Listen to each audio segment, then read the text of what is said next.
Welcome to Drive the Daf. Clear, structured explanation of the daily Daf in 20 minutes. You can even follow in the car.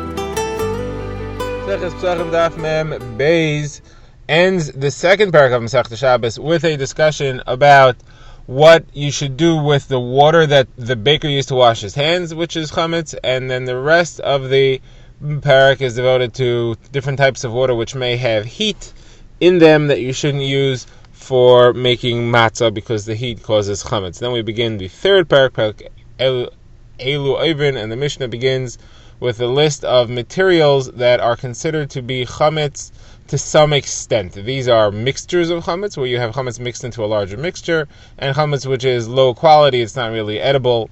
So these have certain isurim that apply, but they do not have the isakars of chametz, and the Gemara will be primarily devoted to identifying what the chemicals mentioned in the Mishnah and what the items mentioned in the Mishnah are. So first of all, the Gemara opens, we're beginning a few lines into the daf.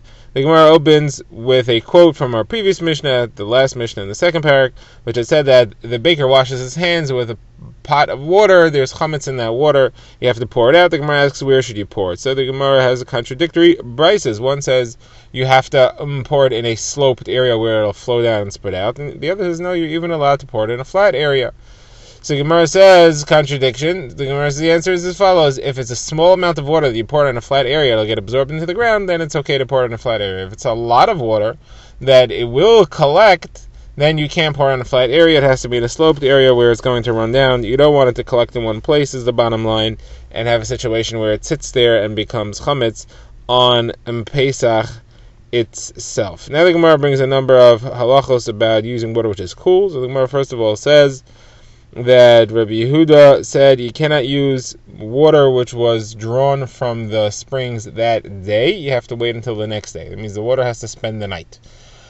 Why? So the Gemara will explain later that the sun, during the winter months, the sun passes near the horizon and heats the springs, as opposed to the summer months, and therefore, since we're in the month of Nisan, it's still considered to be the rainy season, and the sun is still heating the springs, therefore spring water is cool. You have to draw it out of the springs and let it sit in kalim overnight in order that it cools. You don't want to use water with any warmth because that increases and speeds the fermentation chimutz process. Now the Gemara says a cute incident which happened related to this, where it says that this halacha was said over in a drasha by Rav Masna in a town called Papunya, and everybody, so he said you have to use mayim shelanu to make matzah. You have to use mayim shelanu. Shelanu means that spent the night.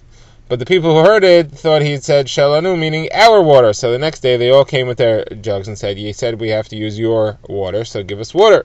So he said, "No, I said shelanu in Hebrew." He now said it in Aramaic. He said, "No, I meant water that spent the night." And there's no confusion about what the term meats. Okay, more things that you should avoid in order to not have heat in your water that you can use for the matzah. So Rava says that you should not make matzah in the sun, so that the sun isn't heating things. You should not use water from the hot springs of Tveria. You shouldn't use water that is taken from the last bits left in the bottom of a kettle. The kettle hangs over the fire. Even if the fire is out, the water at the bottom of the kettle draws heat from the pot, the metal walls, and therefore that'll be hotter. Shouldn't use that. Now, also, a woman should work the dough the entire time until it's ready to go into the oven. Should not leave the dough standing on its own. The working of the dough prevents the fermentation chimutz process.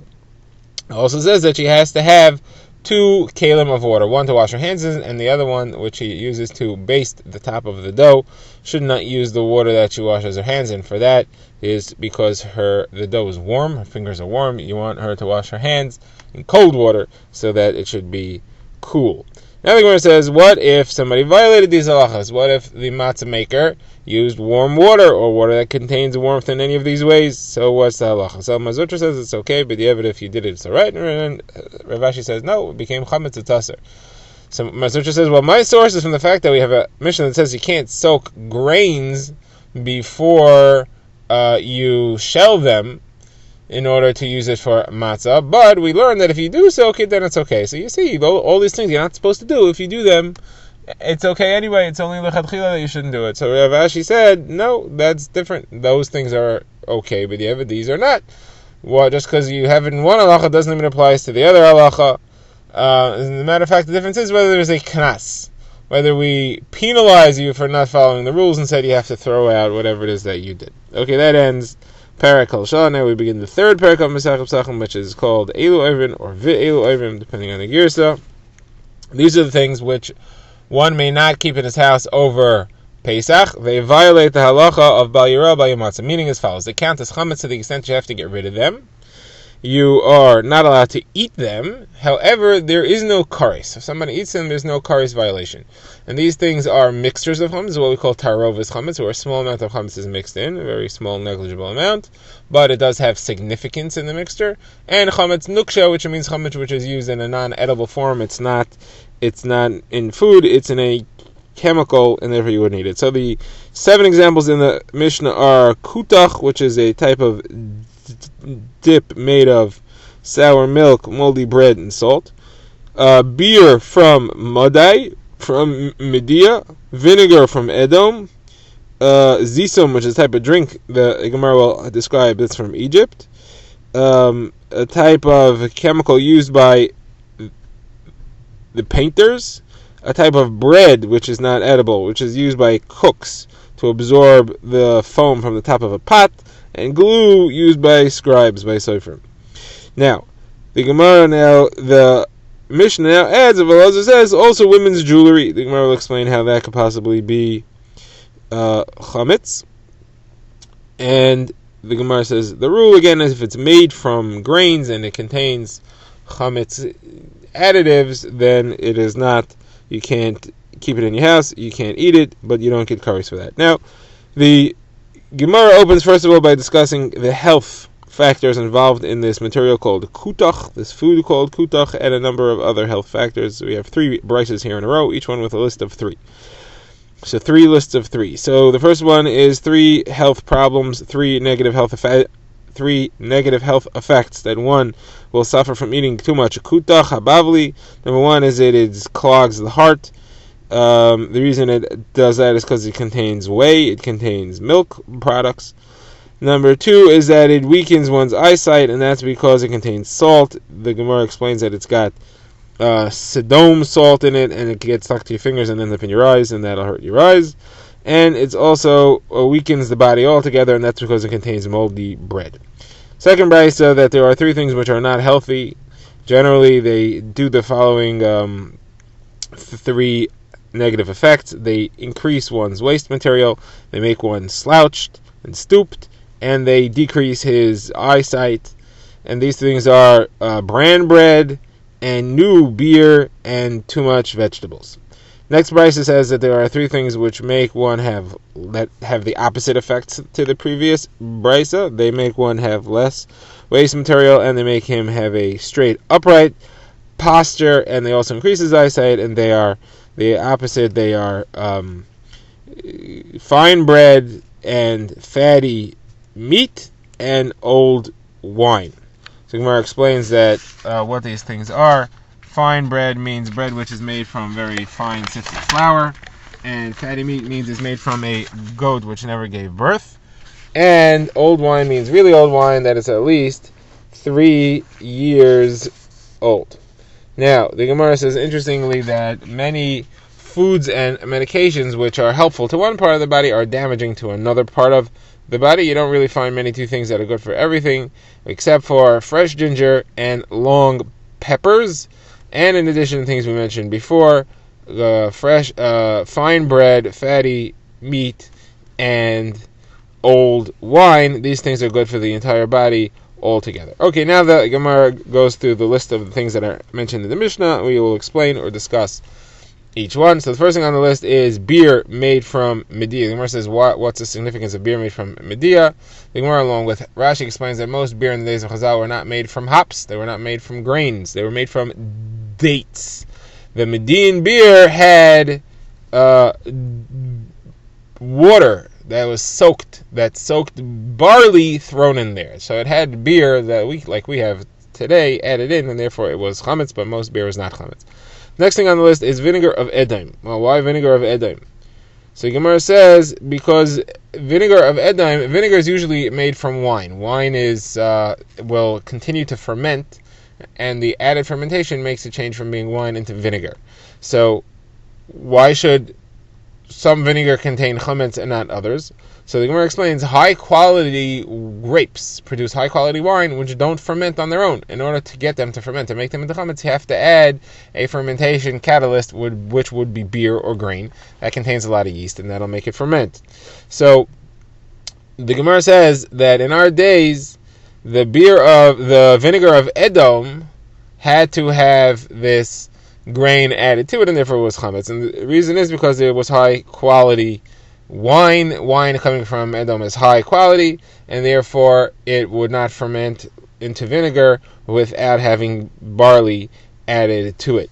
Gemara says that in the old days, that used to be true of wine which comes from Yehuda, and that is because we had karbanos, we had the Beis Hamikdash, and we would bring nisachim, we would bring wine on the mizbeach, and the schos of that wine we brought on the mizbeach. All the wine in Yehuda was blessed, and it was very high quality. It would never ferment, it would never spoil, but the side effect of that was that you couldn't get it to be vinegar unless you added barley as a fermenting catalyst into that. Therefore, since that was true in those days, we would just call regular vinegar, we would call it vinegar. We didn't have to say vinegar that had barley added to it, or say anything like that, because all vinegar which you found in Eretz Yisrael was all made from barley added, and if it was all chametz, because that's what happened to the wine of Yehuda. However, once Beis Hamikdash was destroyed, that bracha disappeared, and the bracha transferred over to the wine of Edom.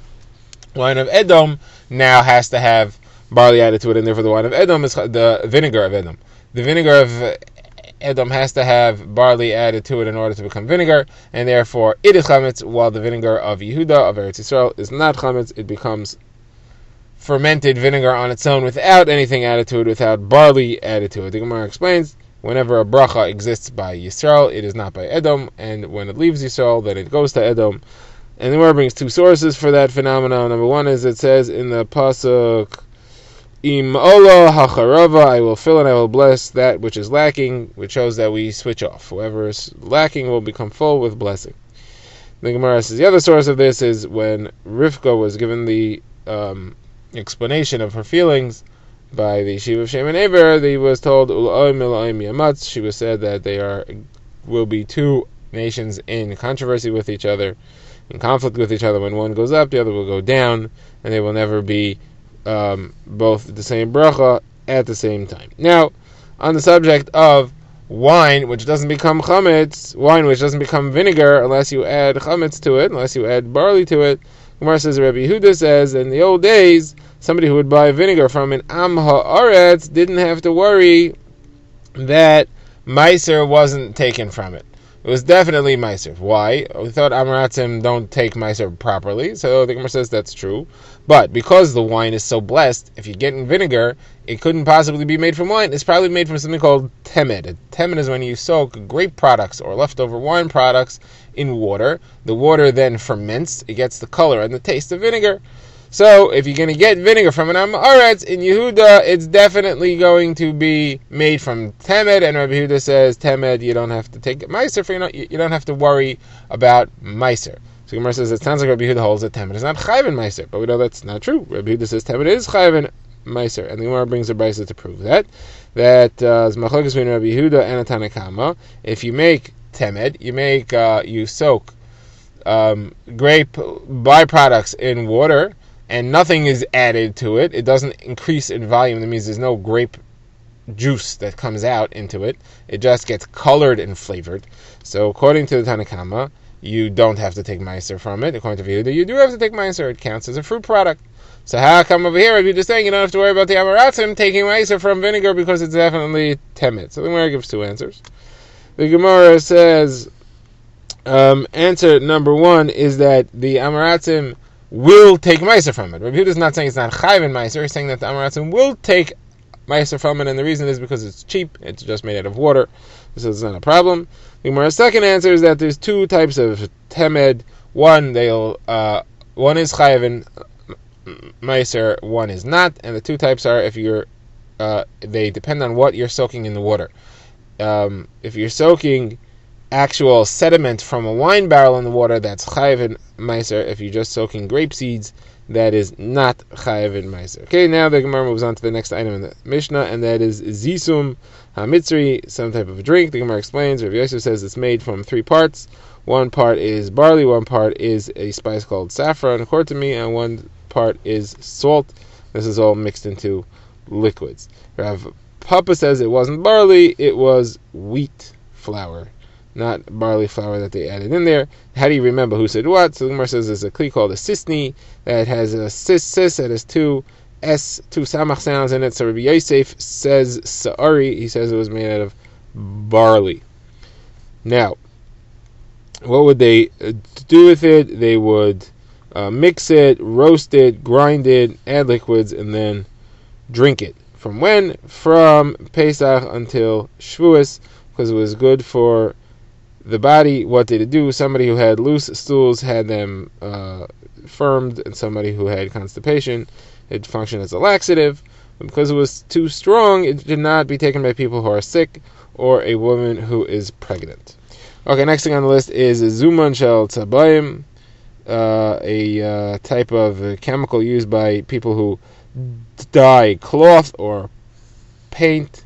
And the Gemara explains that this is water, which is made from soaking a type of bran in it, and this bran gave it a red color.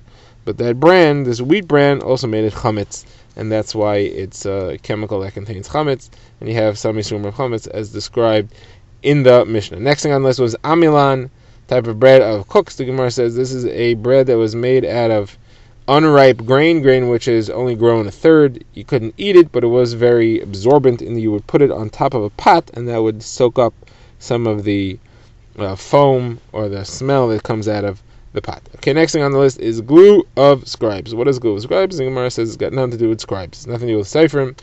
There's 2 potential explanations as to what it is. The first explanation is that it is glue of shoemakers. The Gemara will later explain why it's called glue of scribes.